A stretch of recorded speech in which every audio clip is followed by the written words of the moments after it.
guys, welcome back to Panic Button Podcast, where we talk about mental health, how we're going to get through it, why we get through it. Really, you guys just sit here and listen to me talk about myself and rant about life and mental illnesses and all that fun shit that usually comes with it. I'm not going to mention the sun today, even though it's nice. Like, I hope you guys are realizing that it's nice and that it feels good. And it's good for you, and how getting back outside is so therapeutic. Like, I'm not going to continue to harp on that, but recently I feel good, and I feel like I'm in a good spot in my life where things are a little bit back under control. Again, yes, could that be because of the weather? I'm sure. I like to find anything to believe like it's a reason why I'm feeling better. Could it be because of medication? Also, probably very true. But life just seems to be better. And I've told you guys before, I'm getting a little tongue-tied, but like I told you guys before, the bad days are inevitable, but the good days are just as inevitable. And I'm actually really happy that I dealt with all those shitty days, and now I'm finally experiencing some good, and it's out there. You just have to see what that looks like for you. So, jumping right into it, we did our little check-in. Not going to talk about the sun because you guys are probably like, oh my God, this bitch always just talks about the sun. Okay, we get it. I love the sun. But I do have a special guest on this episode. Her name is Kristina Spurlock, and she is a certified EMDR therapist and clinical supervisor who works with adults experiencing dissociation and childhood trauma. She specializes in first responder trauma and sexual assault, and she's also been a therapist since 2017. Kristina, are you here with us? Hello, how we doing? Oh, doing so good. I know that we weren't going to talk about the sun, and also in Seattle, having the sun around is very rare, and it was out today, so I'm also feeling very good. See? So it's like I don't want to talk about it, but we need to fucking talk about it. Name it. Name the sun. Right? I honestly feel like the last 4 episodes, I've probably talked about the sun and how good it feels again. So everyone's probably like, I swear to God, if this bitch brings up the sun one more time. But it's like, I talk to people that are in different parts of the United States, and it's just like, hey, is the sun back by you? Because it's coming back out over here. I awkwardly creep it into conversations and shit. Did it say hello? Did it mention it? Did it say it was back? But it rains a lot in Seattle, right? It does. See, so you guys probably appreciate the sun a little bit more because we don't really get that much rain in Illinois. Mm-hmm. I mean, we obviously have experienced all 4 fucking seasons in 1 month, but I mean, I feel like with you guys, it could be completely fine outside and then it just starts pouring. Oh, that is correct. Yes. And it happens to be every single time I want to go on a goddamn walk. So it's great. The universe is telling you, fuck the walk, do something else. Yeah. No, I mean, it is therapeutic, and I won't go on to my rant because, again, I don't want to lose anybody this early on. But it is good. The sun is good. They don't appreciate the sun. Maybe this isn't the podcast for them. Right? I just she talks about the sun a lot. I don't know. It's fucking good. So tell us a little bit more about your mental health journey. That's, what we're all waiting for, obviously. Mm-hmm. No more sun bullshit. Yeah, no more. Cut that shit out. So basically, I think with every therapist who has some sort of origin journey, or origin story, mine started with, 2 divorced parents, feeling, development of attachment wounds, just all this fucking crap happening to me when I'm younger. And it all manifests into just having attachment issues later in life in relationships, having anxiety about the unknown, having a little bit of PTSD here and there, based on just childhood trauma, emotional abuse, things like that. And I mean, I have so many diagnoses that it's kind of do I really want this person to be my therapist? Oh my goodness. But yeah, I mean, I carry around the diagnosis of ADHD, generalized anxiety disorder, PTSD, and I used to have the diagnosis of borderline personality disorder, but I don't meet the criteria anymore, so I don't carry that around with me. But I certainly have, empathy for folks who are diagnosed with that because it is a very, very hard thing to experience. I don't think that I really know anyone per se that has experienced that, but Mm-hmm. I've also heard exactly what you have said verbatim, that it is very difficult. Mm-hmm. Yeah. And I think with everything, it's on a spectrum, right? So, like, there can be people who are extremely high functioning who have borderline personality disorder, or there can be people who it is so debilitating that they literally have to live inpatient. So, I mean, it's one of those things where, multiple people like in your life could have that diagnosis, or I guess just meet the criteria, maybe not be officially diagnosed with it, but you would never know. I think also one of the things with borderline personality disorder is that it just comes from a very deep insecurity that people who you love or that love you are going to leave you. And so with that, we try and put on like a very happy mask in order to keep those people around. And so even if you, again, knew somebody who had that diagnosis, you would not necessarily see them meet the criteria in real life unless you have a deep-seated connection with that person. That's actually pretty interesting. Do you typically come across a lot of people that meet that criteria? I do, yeah, and it's interesting because it's not my clients. My clients don't typically meet that criteria, and I also don't, advertise that I specialize in borderline personality disorder, so I don't get those clients typically. But it's usually their partners that I'm like, have you considered that perhaps your partner has, some sort of personality disorder? And that's always fun to, pretend to diagnose or just see, if their partner meets the criteria. But yeah, I mean, I think the statistics are that like 1 in 6 women meet the criteria for borderline personality disorder, which is really interesting. Huh. Yeah, so I mean, it's very, very, very common, and it's typically people between the ages of, I think it's like 16 to 30, and so like the onset of it can happen really early in life, and symptoms typically tailor off towards the end of life, just because our moods typically stable out by the time we're 50, 60. We have really stable connections. We've done maybe some deeper work, so we don't really have that deep insecurity anymore. But yeah, it's really, really fascinating. And I think when a lot of people say like, oh, I'm so bipolar today, when people say like bipolar disorder, I truly think if they're uneducated or if they just don't know kind of what bipolar disorder really is, they're oftentimes referring to borderline personality disorder. Because borderline personality disorder, you could have 1,000 moods, like you said, all the seasons in one day. You can have 1,000 different moods. You could go from angry to happy in 1 second. You could go from neutral to fuming mad in 1 second. Like the moods are very, very unstable with it. And so when we're talking about, just like rapid mood changes, oftentimes people think that's bipolar disorder, but actually bipolar disorder is not rapid mood changes unless you're in like a rapid cycling thing, which is totally different. But like bipolar disorder is you're either like hypomanic, you're manic, or you're depressed for like weeks at a time. So it's really interesting to kind of hear people be like, oh God, I'm feeling so bipolar today. And it's like, actually, you might think that you're feeling bipolar, but that would not meet the diagnostic criteria for it. And this is why you're a therapist. That is why I'm a therapist. Yes, gotta spread the knowledge. Well, I mean, I like to have a little bit of each like mental illness information in my pocket, if you will. Yeah. So like I have read about BPD before, and I know that it's obviously like can come out in unstable relationships, and you're kind of like unclear of like yourself, very self-destructive. Yes. And I know that it's extremely involved with emotional mood swings, which is why, like you said, someone could be like, okay, I'm bipolar, or feel that that's kind of where the teeter-totter is tilting towards. But yeah, I'm like explosive anger and everything. But yeah, I can't say that, I know anybody yet. I would love to have somebody come on here and obviously be able to discuss like, but I'll have to do some more research and find somebody.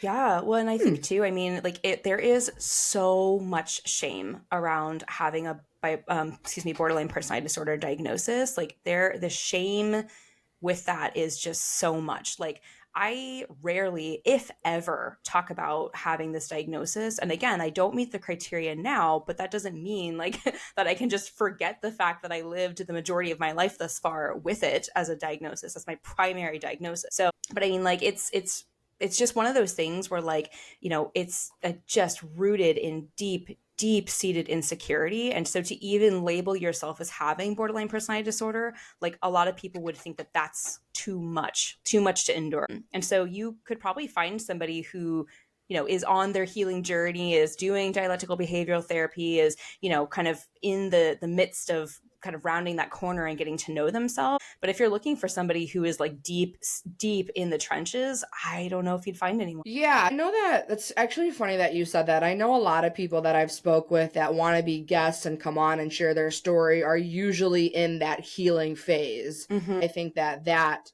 makes sense because I've noticed for me personally, and I think I've discussed this before, but with mental health disorders or illnesses, I feel like we do feel ashamed no matter what the label is of what, if you have anxiety or BPD or bipolar, whatever label we attach to it, we do feel ashamed of. It brings on that feeling of being ashamed, and that's why it is harder to speak up in the earlier phases of experiencing those things. At least that's what I think. And that's why I end up, like I said, I end up having people reach out to me that are in that healing phase, or they're like, I have recovered from this. And yeah, they're towards the end of their, not journey, but kind of the battle. They've already kind of toughened out the hard part and now they want to talk about it. Yeah, no, I was just going to say too, like with stigma around mental health in general, like then add on top of that layer being like a labeled professional in the mental health field.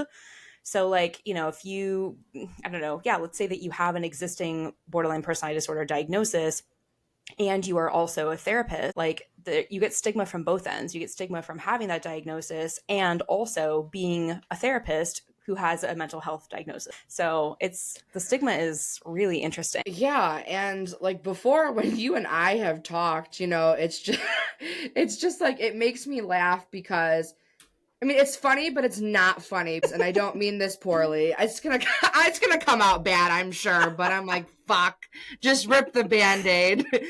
But I'm an outsider. Obviously, I did not go to school for social work or like anything. I don't have a medical background. Like, I am literally like not somebody that you should go to for any of that. Like, full transparency. But I wouldn't expect that the therapist that I choose, because I've had a couple of therapists now at this point in my life, and you get sent their bio, and sometimes you can pick the criteria, like I'm looking for a woman or a man, or someone that specializes in this or whatever. And I guess I never thought that therapist that I would pick could be suffering themselves. Yeah. And I don't know why. And I think that's pretty common. I don't think I'm probably alone in that idea or that thought. But I think that it's just like, it would be weird because like, if I knew that they were suffering, I'd be like, how the fuck are you going to give me advice? Absolutely. So, and I know that you can talk a little bit more about that. Like, again, no disrespect towards any therapist battling. It's almost more hats off to that person that you are surviving and thriving in the field that you are working in, and you are battling your own shit while dealing with everybody else. Yeah, definitely. Yeah, like, I think that, I think really like, I think that there's definitely a level to, I don't know, some degree of variance between, like where are you at in your healing journey? And what makes a really bad therapist is when their healing journey is reliant on them being a therapist. So like if they became a therapist to heal themselves, shit. that's not good, because every single session, like they're going to bring their own stuff into that session because it's about them. Whereas if you've done the healing, if you recognize how powerful mental health, treatment can be, and you're like, oh my gosh, I need to spread the good word of mental health treatment to all these other good people, like, and you are really not necessarily sharing your personal experiences, but like, sharing what you've learned in school and sharing what you've learned through, just other clients that you've treated and things like that. If you can have a much more open, non-personal attachment to like the mental health treatment that you're providing, that that is where that boundary is fantastic. Now, this is definitely not to say that therapists don't show up as humans to their sessions, because they definitely do. But where the line gets crossed is if they show up mental illnesses and all to session, then it's like, here I am. Let me unpack this. Yeah, like that's, no, don't do that. Like there's your healing time and then there's your client's healing time, and they should not be the same. Yeah, no, and I think that takes a lot to recognize that. Mm-hmm. And every therapist that I've had, I've actually really enjoyed. So yeah, I think that everybody that I've spoke to does a really good job. If they are suffering, they leave that shit behind. Check that shit at the door. Right, exactly. Like, because you would never know. And again, I don't think about it. Like when I talk to my therapist now, I talk to somebody weekly again, like I should fuck with her and be like, so tell me about you today. Mm-hmm. Like when they do that whole roles reversed, like, sure. I don't know if she would think that was funny. I mean, she might, because she knows I like to fuck around, and she might think it's funny. I'll have to maybe do that one day and follow up if I did it or not. Definitely. But yeah, you guys are people too. Like you're going through it. So and sometimes self-disclosure can be like the most powerful healing tool in that moment for your client, and I think that where it varies is if you're a therapist on your healing journey and using your degree as a way to heal, like then every session is probably going to be to some degree some self-disclosure of like, yes, I am very ill. Hello. How are you? I am also ill. Yeah, Hi. I am also ill. Hello. Yeah. But if you are, doing your own stuff in the background on the side, prioritizing your health, and then able to show up for your clients without dragging your stuff into it, then you have the sort of freedom to self-disclose if you think that that's a good therapeutic intervention. Depending on the relationship with your client, like it might be totally and completely fantastic to self-disclose and be like, you know what, hey, I have anxiety too. You think I'm sitting here and I don't have an anxiety? Let's sit in this together, and let's, these are things that have helped me. Like maybe they'll help you. Now, sometimes that might be crossing a boundary, but again, it depends on the relationship with your client. Whereas other clients, that might be the most inappropriate self-disclosure ever. And then the session, like then they can't even focus on themselves because now they're focused completely on you. So yeah, because it is like you said, it does depend on that type of relationship. 100%. Maybe how long you've been talking to that person before. Definitely. Like I wouldn't, again, walk in first time meetings like my therapist and be like, so what's wrong with you? Describe your suffering in great detail. Right? I need to have you write a 5-page essay before I can decide if I want you to continue being my therapist. Sure. Tell me your problems first. Yeah. And I've actually met clients who prefer that their therapist has lived experience that they have. Which is, I wouldn't want that. I don't think that I would want for my therapist to have had a past borderline personality disorder diagnosis or have ADHD or have anxiety. But there are absolutely people out there who feel more comfortable, building a relationship with somebody who can authentically empathize with them. I think that that's huge because, I mean, me personally, I don't know if I would recommend a therapist that had gone through those things, but I think that I could see the other side of it because, like, I like to tell people I'm a nobody at this point, obviously, but I have generalized anxiety disorder. I have panic disorder. I'm living it. I'm surviving it. I've battled it, however that looks, however you want to say it. So I would rather talk to somebody who's also lived those experiences and have what they're saying resonate with me. And it's just about the relatability. I feel like with mental health, it's all about like finding your people who understand that have gone through it. Because you can never fully understand it until you have gone through it. But I mean, yeah, I guess that's kind of an interesting thing if you would want your therapist to have also gone through it.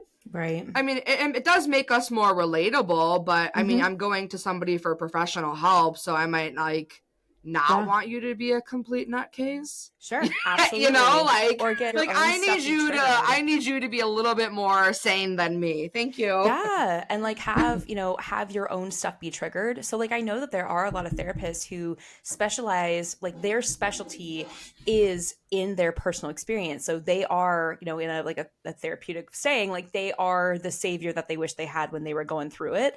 So like, there are definitely people who take an obsessive, if you will, interest in like learning about, how they could best help other people who've gone through things that they go through. The difference is have they healed themselves before they're going and doing that work?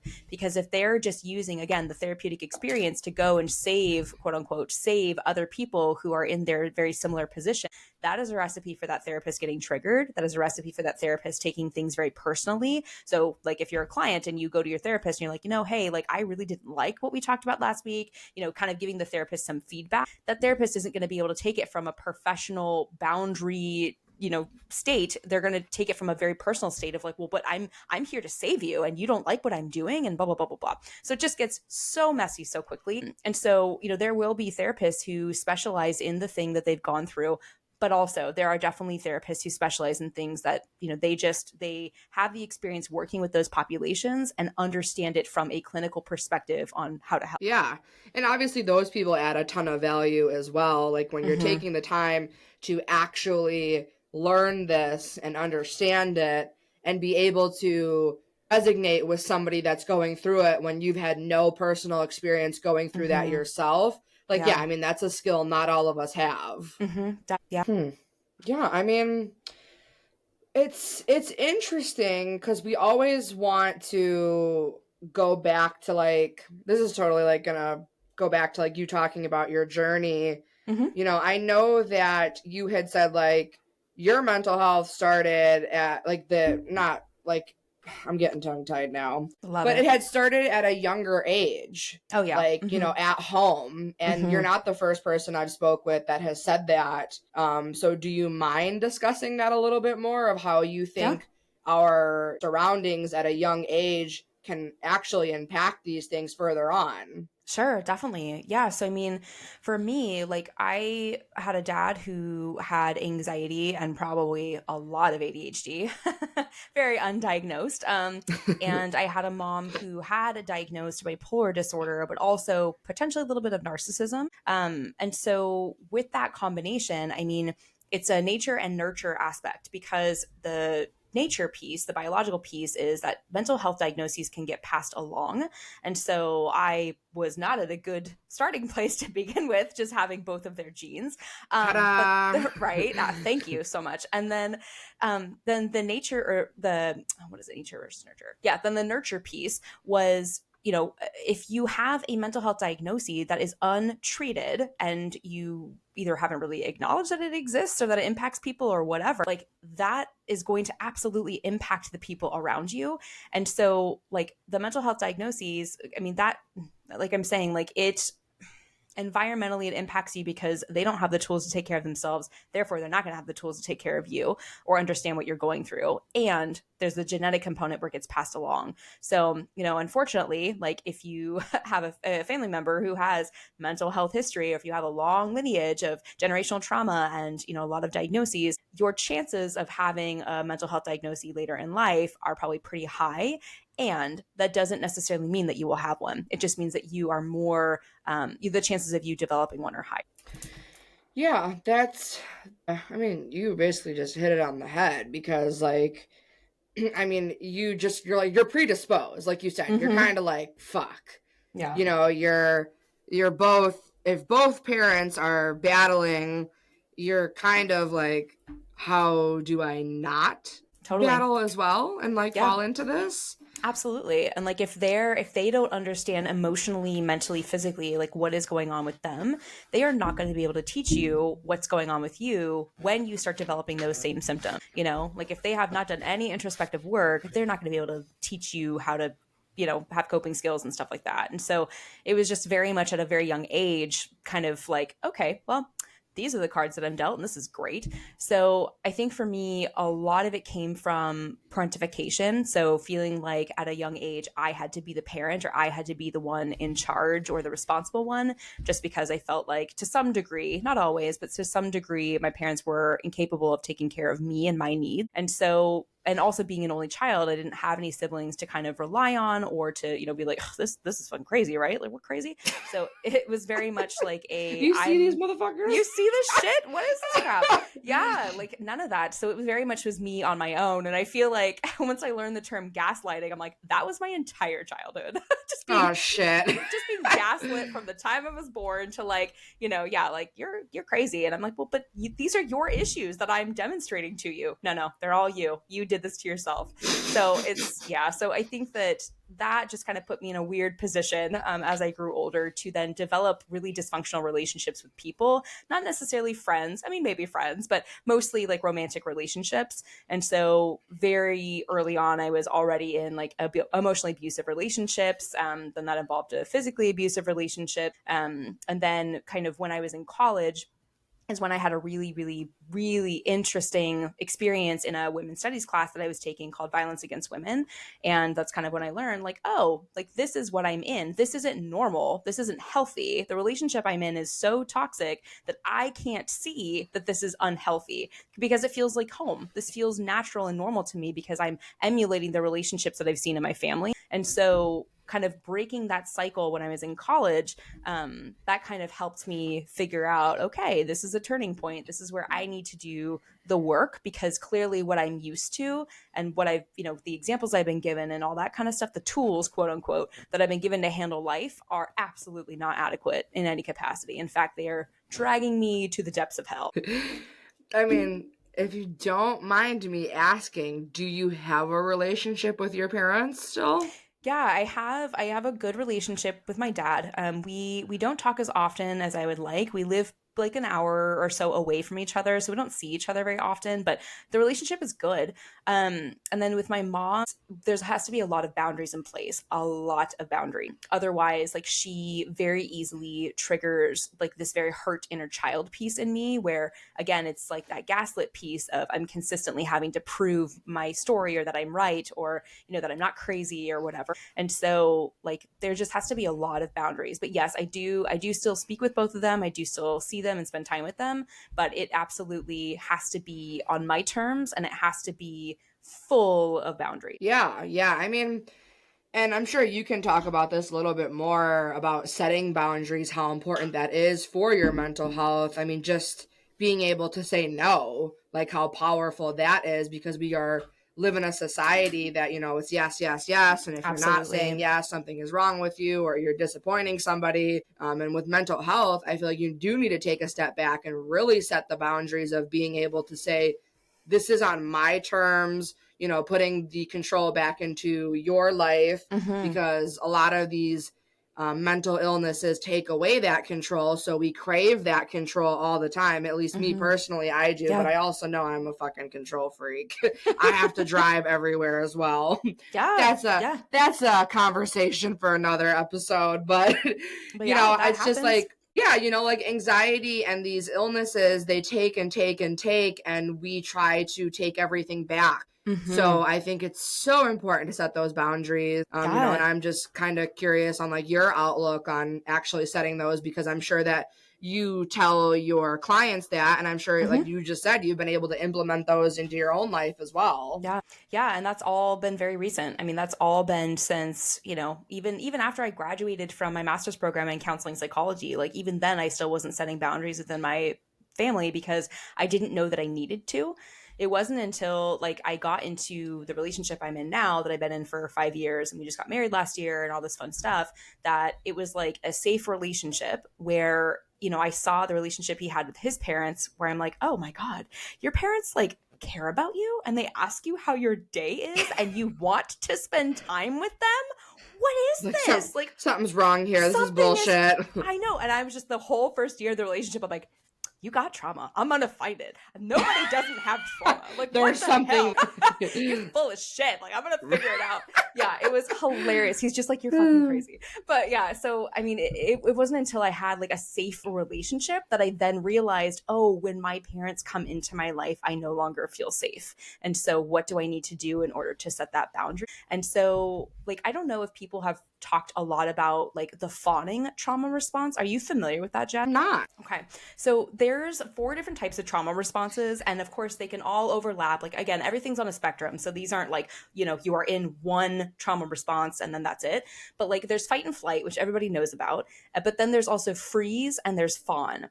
And so freezing is when you're in a split second, your brain takes all the information in and is like, okay, the easiest way for me to emotionally, mentally, physically, and spiritually survive in this moment is to not do anything. It's not to move a muscle. It's not to think. It's not to do anything. I just need to stay put and then I will be safe, or then I will be okay. I'll survive. And so the fawning trauma response is literally, if I go along with the situation, then I will be safe.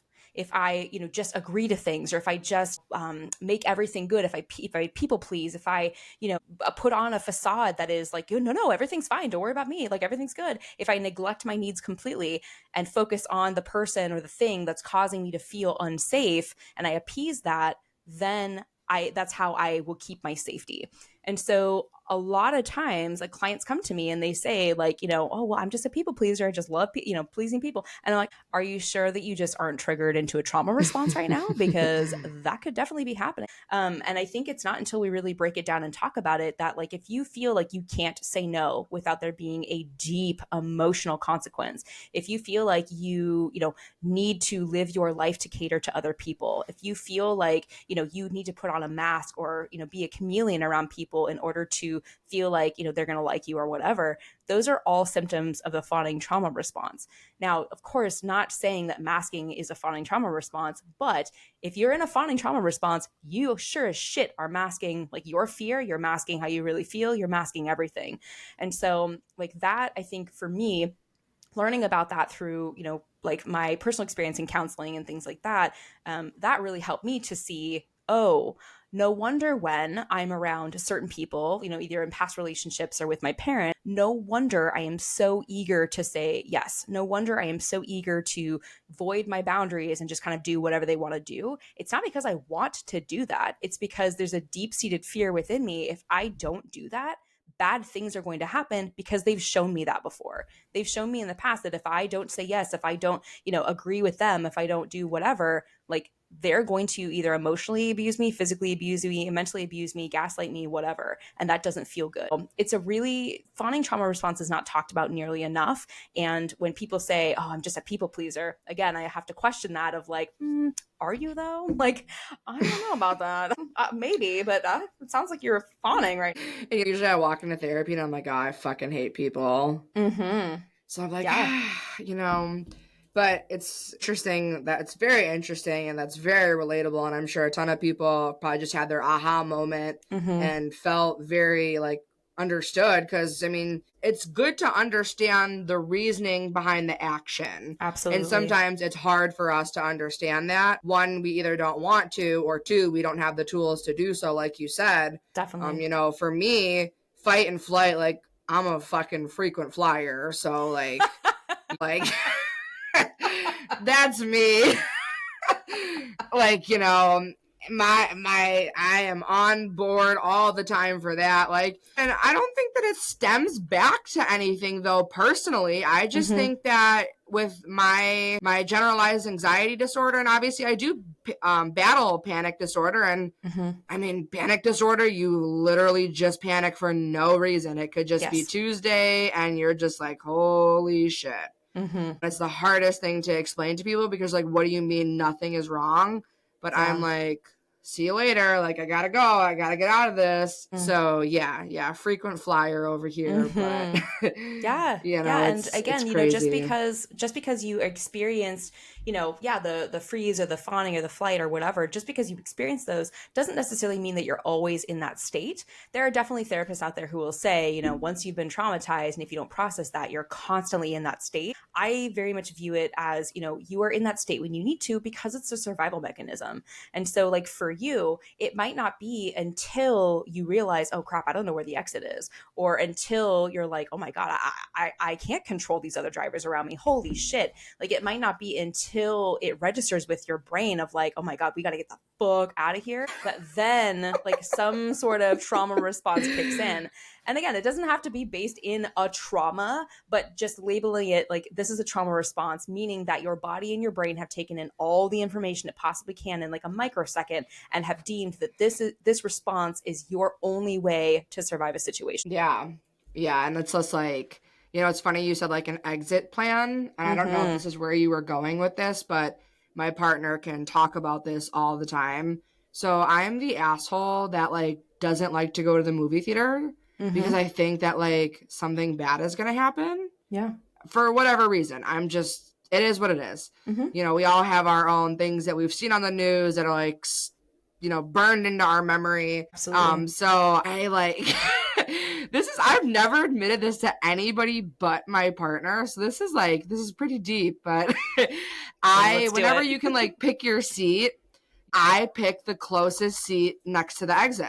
Yep. Because if I have to get up and leave, a bitch is gonna get up and leave. Yeah, I have to be first. Yep. So she always laughs because like we've gone to like a handful of concerts since we've been together. And we recently took my niece and some family to Disney on Ice, and she's like, "You got the aisle, right?" And I was like, "I wouldn't be going if I didn't have the aisle seat. Like, are you kidding me?" Yes. Exactly. So it's like, it's funny, but it's not, but that's just how my brain operates. We're like in high functioning situations like that, like where there's a ton of people involved. I'm like, I totally look for the exit and I have already have the escape plan in my head if I have to leave. And it's so interesting that you mention it like that, because that is a very physical response, right? Like I physically need to know where the exit is because I am physically going to leave if something physically happens, right? And for me, like how I would describe my flight response is very much like an emotional flight response or a mental one. Like, how the fuck do I get out of this conversation? Or I am so socially drained that I think I actually might die if I sit here and I talk to, this person or this thing, for one more second. And so for me, like I'm very hyper, I'm an introvert. And so I'm very hyper aware of my social battery at all times.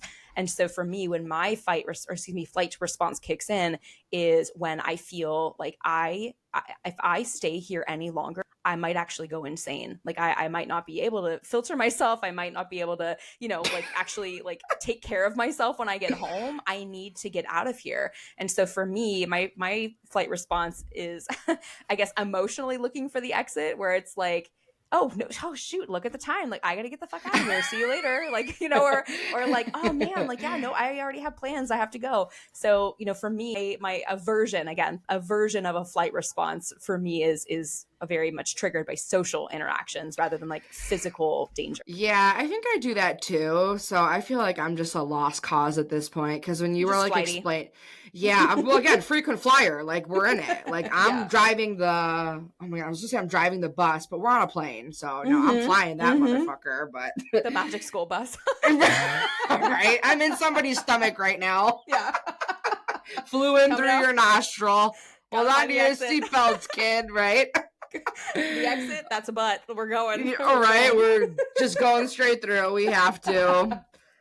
But like I'm also an introvert.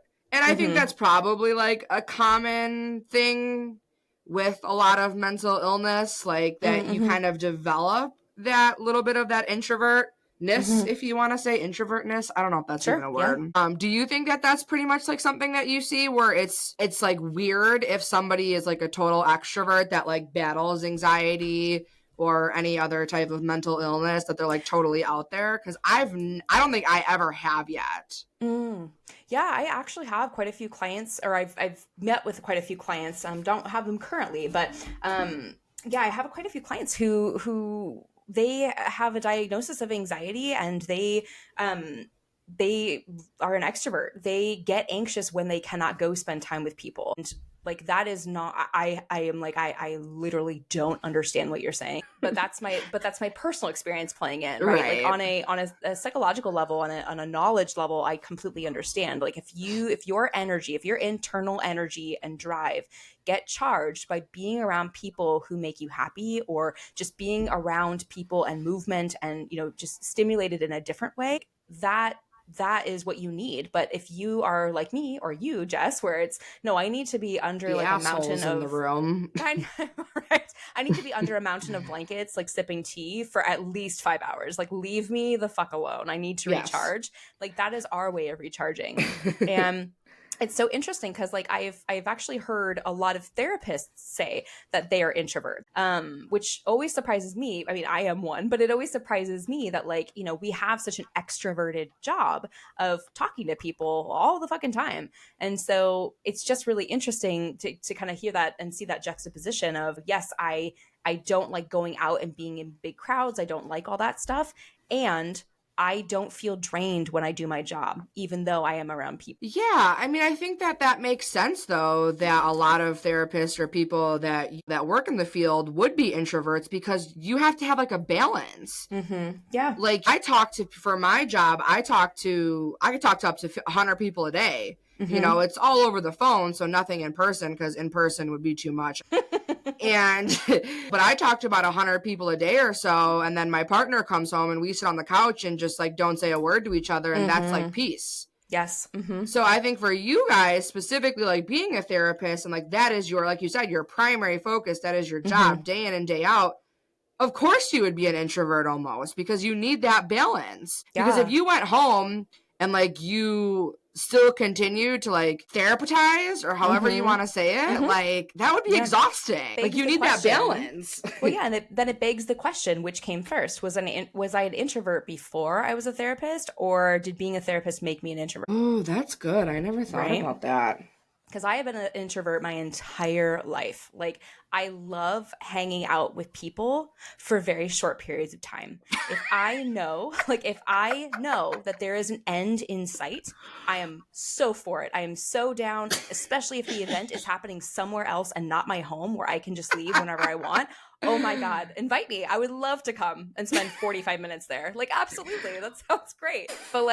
But if I am not in control, if people are over at my house, like, I have to either love the shit out of you, or like have not talked to anybody in 2 months to build up the social reservoir to handle what's about to happen. But like, it is just really interesting, because like, I think what it is like, an introvert it doesn't necessarily mean that like you need to be completely alone, because like I can be with my husband and I feel, well, yes, I mean, well, no, you're right. I like you, as you just said it, like, you need to be with your husband. Like, I do like that time with my partner where we're sitting there not saying a word, and like, we're good. Yeah. So I think like, if you have a really safe connection with somebody, if you have unconditional love for somebody where you can just be a fucking mess in front of them and they're just like, you do you, girl, like, you go for it. I think that doesn't feel draining. Right. And so perhaps like when therapists are with their clients, of course, like, we are not going to be a mess in front of our clients, but I think that there's just so much safety in those relationships, and such unconditional regard and respect and love, even sometimes for our clients, that like, it doesn't feel draining. Now, of course, like, holding trauma and being around people are two completely different things. So like, the draining part of our job isn't being around people. It's, holding and listening to the trauma, as well as doing fucking chart notes, which nobody likes doing. And all the other little components of our job that take time that we're not like super passionate about. And so, yes, I mean, I would be really interested to see like, if other therapists were introverts before they were, in like the therapy field, or if like they had to become an introvert in order to cope with like just being socialized all the time, or being social all the time. Yeah, that would be interesting. I know I have a couple other therapists that are coming on. Maybe that'll be like, I'll be like, okay, I'm asking for a friend. Like, yeah, just do a little tally. Like, right? This is a screening question. It's purely for research. Right. For research purposes only. Yes. Yes. So you said that you are totally for like hanging out with people for a certain period of time as long as there's like an end time. Mm-hmm. And to me, the first thing I thought of that I resonated with is I'm a huge planner.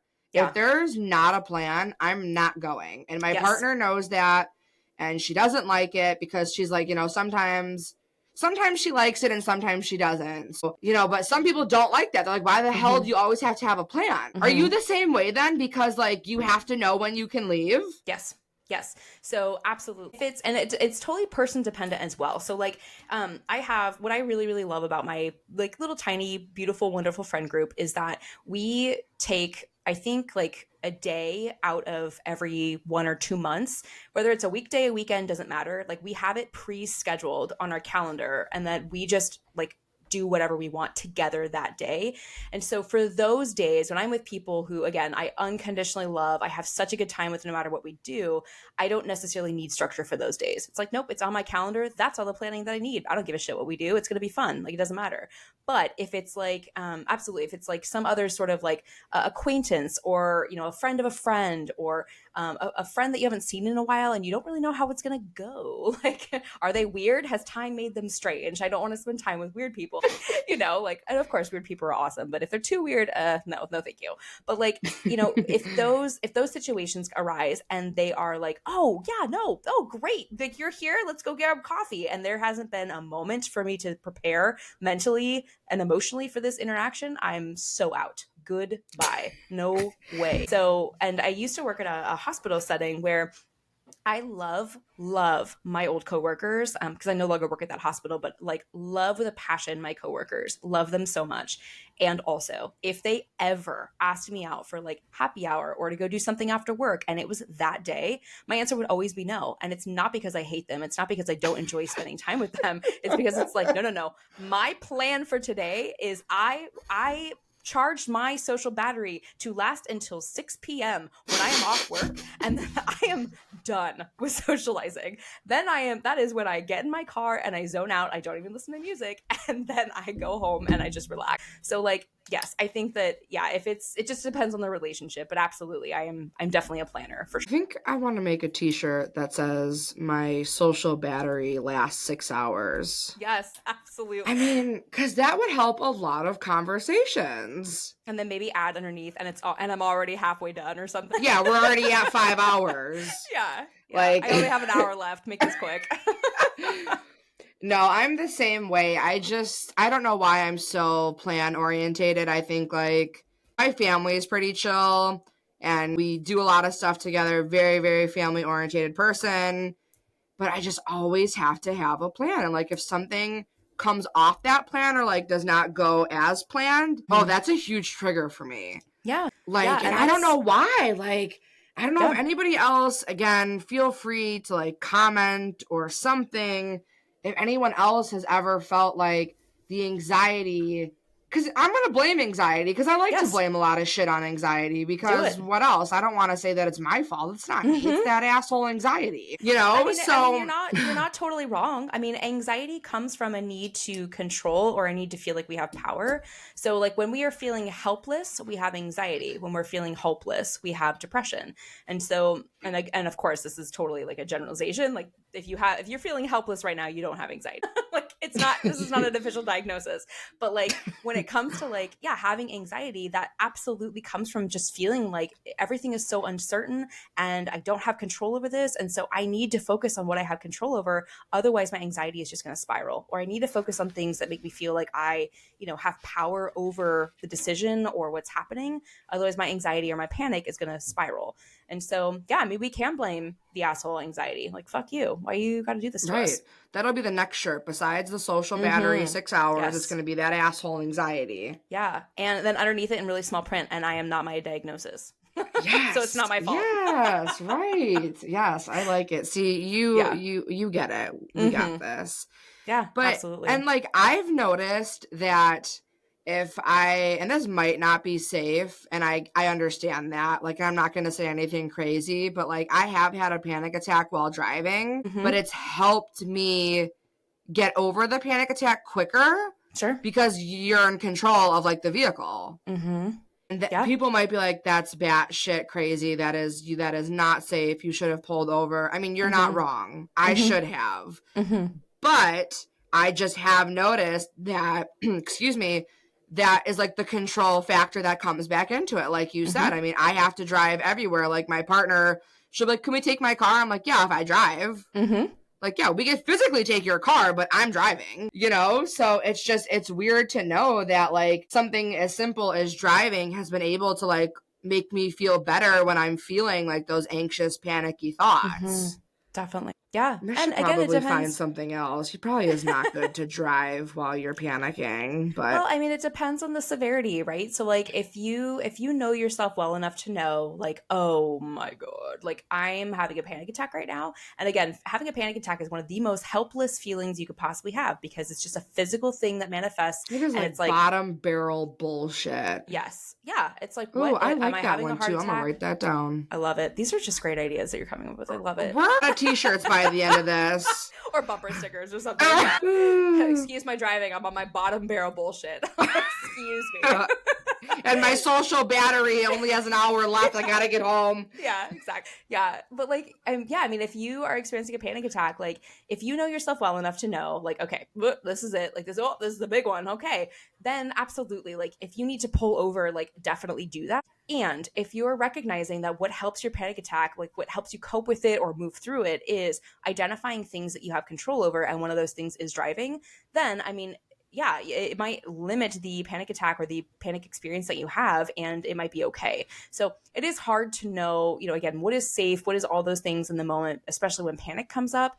But it just really depends on how well you know yourself. Yeah, that's true. Because, like, I wouldn't expect everyone to be like, oh, I'm just going to get in the car. I'm panicking. It's going to, some people be like, holy shit, that's going to make it worse. Like, I need to sit still.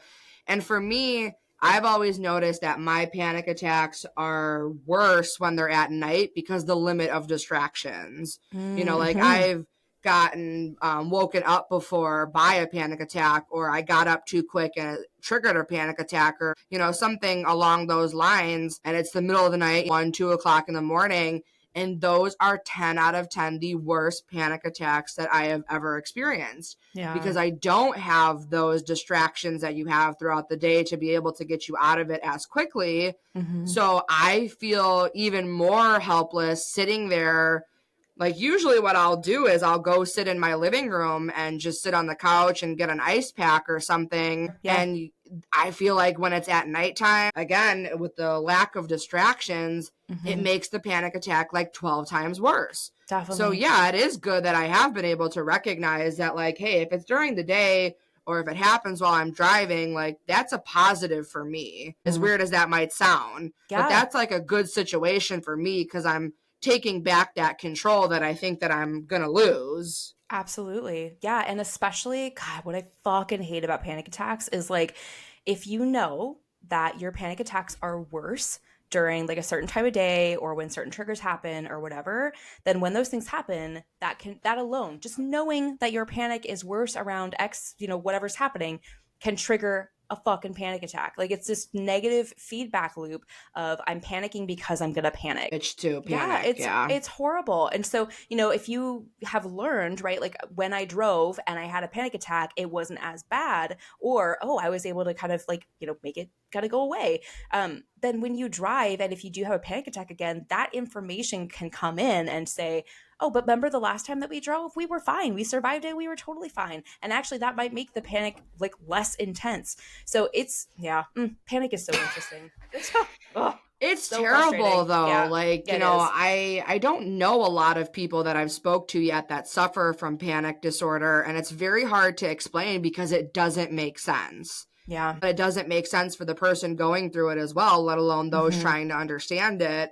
I still, till this day, think that my mom is probably the only person that could even see it on my face if something is wrong, if like shit's about to go down. Otherwise it's so hard for people to recognize, at least for when it's happening, because I'm not very like, holy shit, I'm panicking. I just kind of like awkwardly like get up, leave the room. So there's signs, obviously, that you could look for, but if you don't have experience with that, I mean, you would never know. Absolutely. And it's just, again, so hard to explain to people because it's just like, you know, there's the stigmas around anxiety that like, we'll just stop, just calm down, just relax. Oh my God. Right. Yeah. Like, it's like, one, fuck you. And two, like with panic disorder, it just happens and people can't accept that if they don't understand it. Yes. Yes. So it's so freaking tough because you don't get it. And like, I swear it's just, everyone will be like, well, did something happen?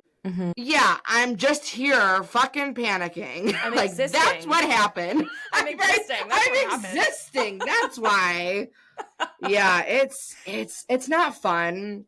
No, it's horrible. And I wish that I didn't experience it, but I think that part of it now, like you said, if you know that something helps you take back that control, you need to hold on to those things. Definitely. Yep. Because, like I said, I know that the panic attacks at night are worse, but I'm starting to be able to learn what exactly I need to do instead of just sitting there even more helpless than I already physically and mentally feel. Absolutely. And for me, everyone always laughs, but it still is ice packs. I think that they have like an incredible like shock therapy to your system. That's and amazing. Yeah, it's just like, I'm a big ice pack fan. But sometimes that's not enough, again. But yeah, I guess I really need to be self-aware. And that's big too. That's a big thing I've been working on. And it's hard because like, I don't know, like when you're already like jumped into that panic pool, like I like to tell people, it's hard to like make anything make sense. Absolutely. So like, even if I knew something that worked, I might not remember it because like, I don't even know what the fuck is going on usually. Like I'm just sitting there like numb. Yeah. Yeah. And that's why it's super important for folks to have like kind of this panic protocol, if you will, or like a list of, you know, what are the top 5 things that I've tried that typically help, you know, and just like go look at that list and just go through it. Cause you're right. Your brain is not braining when those panic attacks are happening.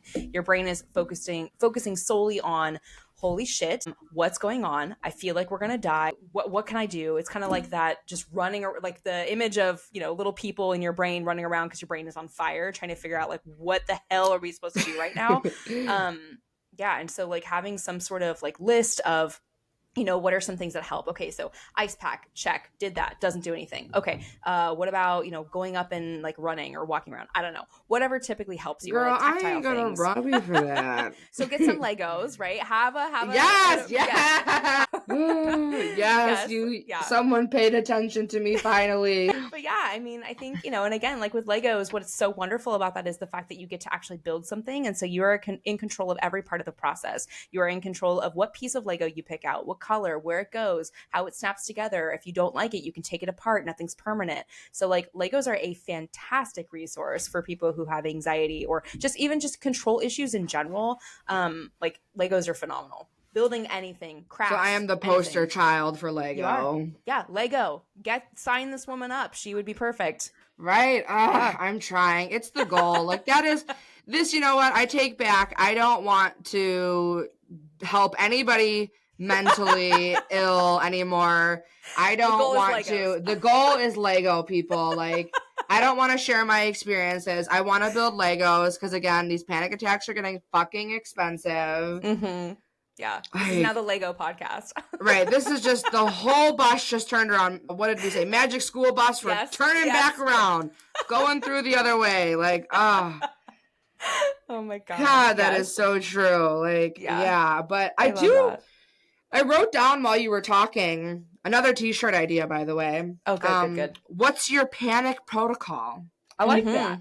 Yeah, I like absolutely. Not as catchy as our other ones, you know, bottom barrel bullshit, but yeah. You know, I like what is your protocol? Like, but honestly, I've never heard somebody say to make like a list of like, in case of an emergency, like that whole like the break the glass. Yes, break the glass. Thank you. I'm like up here waving my hands. Yes, the break the glass moment. Like I might have to like put a little note in my nightstand or something to remind myself, like, okay, did we do this? Did we do this? And did we do this? Yeah. Like if you Like, can, I if you like can, that. That's huge. yeah, I mean, I think if you can externalize your thoughts, so like so again, if your brain is not braining when you're having a panic attack, is there something else that could do the braining for you? Is there something else that can remind you of the things that work? So like kind of tying it back to like borderline personality disorder, one of the things that really, really helped me was like developing distress tolerance skills. So basically, like every time I was emotionally distressed, how do I tolerate that emotion long enough to recognize that it's not the end of the world? And so with that, like when someone is experiencing emotional distress, their brain is not online at all. Like they are trying to figure out, oh my God, like this emotion feels so heavy and so real. Holy fuck. And so one of the things that really helped me was writing things down. So writing down when I'm feeling, this emotion, or when I'm feeling this, or when something happens or whatever, what are 5 things? 5 just seems to be a really easy number, and it seems to give you enough options to actually have something work. Like what are 5 things that I can do to get through this emotion? So kind of like how you've mentioned on past podcasts, like that you distract, is the intention of the distraction to get through it, or is the distraction to get over it? So getting through an emotion means that you continuously prove to yourself, oh my God, look at me. I survived that emotion. It was fucking horrible. I hope I don't have to do it again. But if I do, I know that I can get through it. And then distracting to get over an emotion means basically like, oh, well, I'm not even going to honor that emotion, or I'm not even going to recognize what that emotion was. I just want to not feel it. And it's kind of a form of like avoidance. And so distracting to get over an emotion isn't good, but distracting to get through an emotion is. I like that. Yeah, because that makes sense, and I 100% like do my Lego when I'm trying to get through the emotion. Yeah. Well, this makes me a little less fucked up then, right? Well, there you go. Oh, absolutely. Yeah. Little did you know that your We coping can check skills that one were off healthy. the list now. I am cured. Oh my. Yeah, people are just going to be like, if they've still made it through the hour we've been shit talking at this point, they're just going to be like, Hopefully they're taking some tangible things away, Like I think we've brought a lot of value to this conversation so far. Absolutely. Yeah, it's tough with distractions because we love them and we hate them. But like you said, you really brought up, 100%, that's what it is. If you're trying to get through something, then yeah, like go ahead. That's the point of a distraction almost. Yeah, absolutely. But I yeah, can't and think of a t-shirt for that, but I'm sure it'll come to me. Yeah. Well, and like you follow me on Instagram, and like one of the things that I like to do amongst all of the little humor videos that I make is like, some pretty like psychoeducational heavy stuff just to kind of give people like a tangible takeaway. And one of the things I'm definitely going to do a post about is like the difference between avoidance and distraction. Because I know that with my clients, like we talk a lot about, using distraction as a coping mechanism, but man, that fucking line between it being something that's super healthy versus something that is not healthy is very thin, very thin line. Yeah, and that's so, for sure. Yeah, and so I think that's gonna be another one of my sort of posts, just because it's like I think the people gotta know, the people gotta hear about it. They gots to know. They gots to know. They gots to know. And just like you, they can figure out, oh my God, what I was doing was healthy, or oh, oops, my bad. Right? I'm gonna walk in on Tuesday to my therapist and be like, so I'm pretty fucking good now. Right. And now let's talk about you and your mental health She'll be stuff. like, why? And I'm like, well, I've been doing the right things over here, so yeah, exactly. She would just be like, sit down. I'm like, okay. I can already hear it. Shush and sit. Right? Oh my goodness. I love that. I love that you have that relationship with your therapist. That's so important. I do, and it's only been like probably a couple, like 2 months, I would say. Awesome. But like great. I like to talk to people, and I like to shoot the shit. Even being an introvert, like I like talking to people because it's easier. Like just even with this, like just talking to you, being fully transparent and having a conversation that's real life and something that's not scripted.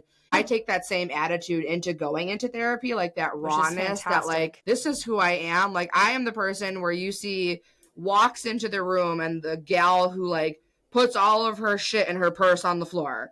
Like, here it is. Here I am what are we looking for today? Like, absolutely. I like to be that purse. person. Yeah. Dump my contents inside out. Help me sort through them, my God. Right? Yeah, because if you're not going to be yourself and like be authentic in therapy, like then you're just doing yourself a disservice, I feel like. Oh, absolutely. What is the point? Like truly, like what are you doing? What are you hoping to accomplish? Yeah, just yeah, I tell it like it is, and you know, I like to let people know what they're signing up for. So Yeah. And I think that like therapists need to know that shit. Like therapists need to know, you know, like it doesn't do anybody, especially the client, but it doesn't do the therapist any good either if you are pretending to be something that you think the therapist needs, or pretending to be, I don't know, a version of yourself that you think, I don't know, that you just want to present, rather than being your authentic, natural, raw self. Because the therapist can only work with what you give them. And if you are giving them bullshit, then you're going to get bullshit. And please do not blame the therapist for that. Like they're doing their best with what you give them, you know? And so, yeah. I mean, no, everything is our therapist's fault. They're wrong. Yeah. We're fine. Therapists are wrong. I mean, I've been a client. I mean, I am a client. I've gone through my fair share of therapists as well. And I mean, sometimes it is the therapist's fault, but you know, definitely not if you are not showing up authentically. Yeah. And obviously, like, don't be afraid to. Like, that's what I always tell people, or like to continue to preach, is like, we do get so ashamed of having a mental illness. And I'm just so trying to make the conversations easier for people, give them this platform to talk about it, and just tell them you shouldn't be ashamed, because we're all going through it, no matter what it looks like, whatever we want to admit. We're all have gone through it, know someone going through it, or we're still going through it, and we're gonna figure it out. Like, and I don't like when people hide it, because being ashamed does nothing. It makes the situation worse for you. 100%. Yeah. And I think too, I mean, so my stickler thing that I always like tell anybody, it goes outside of the therapy session for me, is the shouldn'ts. So like what you just said of like, you know, people shouldn't be ashamed or whatever, like that has such good intention. And also to some people, like that can promote shame, even though of course that's not what you intended. Nobody ever intends to do, you know, shame or whatever. But like, it is just so interesting how our language, we get so passionate about things. And then it's like, oh, fuck. Damn it. I'm promoting the exact thing that like I'm, you know, whatever. And so like, instead of shouldn't, my thing would be, yes, mental health and anxiety and all the diagnoses are so shame ridden, and you might be experiencing shame, and you don't need to. Like, you just don't need to. Like, everybody is going through something. Again, especially therapists. Everyone is going through something. And the reason why it's a stigma is because we don't talk about it, because we don't normalize it. And that's the only reason. Like, because everybody is going through it. Yeah. Yeah. I mean, like I said, everyone, I don't care what anybody says. Like, it's just, it correlates to them in one way or the other. There's something relatable to be heard and to be seen. Yeah, absolutely. This has been fun. Yeah. I love talking with you. It's very fun. Yeah. It's like, I don't know. It's like I'm talking to somebody like very, very intelligent, obviously, but like very fucking cool. Oh my God, thank you. Like, and I'm not saying that you can't have both, so, because I know someone will try to twist that and say, well, what, if you're intelligent, you can't be cool? That is not what I'm saying, but I'm talking to a therapist, for one. So, a licensed therapist at that. And, like, again, I am no medical professional. So, like, being able to talk to you and, like, shoot the shit, like, yeah, it's pretty fucking cool. Yeah, I love that. Like, I feel like we've known each other our whole life almost now. I know. And we're still riding the magic school bus. Out the butthole and back in, you know, whatever. We already came back in. We're getting ready to exit through the nostril. Yeah. But I mean, yeah. And I think that is, again, like the relationship building is what makes therapy successful, right? Like, you would not feel comfortable going and dumping your purse or your life, you know, around somebody's office if they made you feel ashamed, or if they made you feel weird, or if you didn't fully trust them. And so this talking to people and being real and swearing and having humor and all those things, like, that is one thing I love and I bring to my job, is that I don't believe in the power differential. Like, yes, obviously it's there is a therapist and there is a client, but it doesn't have to feel like that. It doesn't have to feel like, I'm the expert and the client isn't, because the client is always going to be the expert of their life. That nobody knows them better than them, And so I just don't see the need to be a big fancy licensed therapist, like Freud. Like, he's so fucking stupid. Like, I just don't see the need. It doesn't make sense to me. I mean, I bring the swearing and sarcasm to my job, and it's like frowned upon, but Yeah, I will we definitely are. say, I know. I will definitely say that I have so much gratitude for the work that I do, and especially now that I'm, working for myself, which I know is a blessing in and of itself. Like, nobody, not a lot of people can say that they do that. But I get to do whatever I want in terms of now, ethically, obviously that's not true, but I think, I get to do and say what I think is right. And that isn't dictated by, like, don't swear, don't do this, don't blah, blah, blah, be the professional, blah, blah, blah. I mean, we're human. We need to show up authentically if we want our clients to show up authentically. Like, that's just kind of how I view it. And again, it just makes you more relatable and easy to talk to. Mm-hmm. Like, you're not going to sit here and talk to somebody that is just, very just like straightforward and like black and white about things. Yes. You have to be relatable. And that's what I continue to try to do here. Having people from different walks of life come on and be guests and share their story and give them a platform to do so. But it's just so they can see that all of our stories like correlate, and Absolutely. the relatability is there. Something, you're going to resonate with something. Mm-hmm. I mean, someone this whole time could be listening. We're an hour and 12 minutes in, and the only thing they could take away and remember is that we mentioned the magic school bus, and I would still fucking be happy. Me too, actually. Right? Awesome. I'm like, wait, so did you watch it too? Or like, right? Are we showing our age or? Oh my God. Yeah.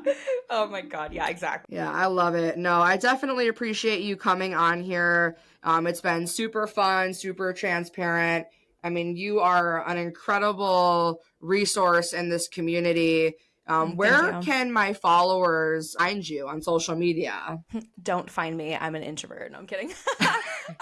Leave me alone. She has an exit plan, so just let her know that she can leave at any time and she'll show up. Exactly. Yes. So right now, all I'm doing is Instagram. Just trying to put my foot in the door and really make a profile where therapists can relate to the humor that is in our jobs, which isn't a lot, but it's there. Where, clients are people who, have been in therapy or are interested in therapy. They can see and get something from my page as well, just with the psychoeducational content I post, and, just kind of seeing, like, again, the humor that therapists kind of go through in their jobs. But yeah, my Instagram name is @healthinsightcounseling. Very long. And and you would not think that humor would come from that, but that's just the name of my practice. So, and again, I wouldn't stray you guys the wrong way. Her shit's pretty funny. So thank you. I do get a good laugh every so often here. So it's actually funny. So but no, again, thank you so much. Appreciate it. And it's been fun. Like, I think that we just got out of the nostril and the buses. We're here. We've landed back in the classroom, but no, in all reality and fairness, like, it's been good. And I appreciate you coming on here, sharing your story, telling us a little bit about yourself and what you deal with every day and working in the field and how that impacts you and those around you. It's been great. You bring a lot of value here, and I do appreciate you coming on. Yeah, thank you. Well, I appreciate what you are doing with this podcast, because I am all about, like, destigmatizing mental health, and having somebody who isn't a therapist, who is, like, on this journey, going through it and just figuring stuff out, like, that is so crucial, because there are, I don't know, a million podcasts out there that are run by therapists, and that's fine. But it's not all of it is super relatable, because it's like, okay, well, this therapist went to school, and of course they're going to, be preaching at us about what's healthy. But if you have somebody who's truly in the driver's seat of their own experience and is like, yeah, like, this worked for me, or, this is kind of what I'm discovering about myself, and this is, kind of working. I think that adds just so much more value. I appreciate that. That's the point here. Just like I always tell people, trying to stay relatable and give people a safe space to end the stigma and tell their story. yeah, this is what we're doing. So I love thank it. you so much again.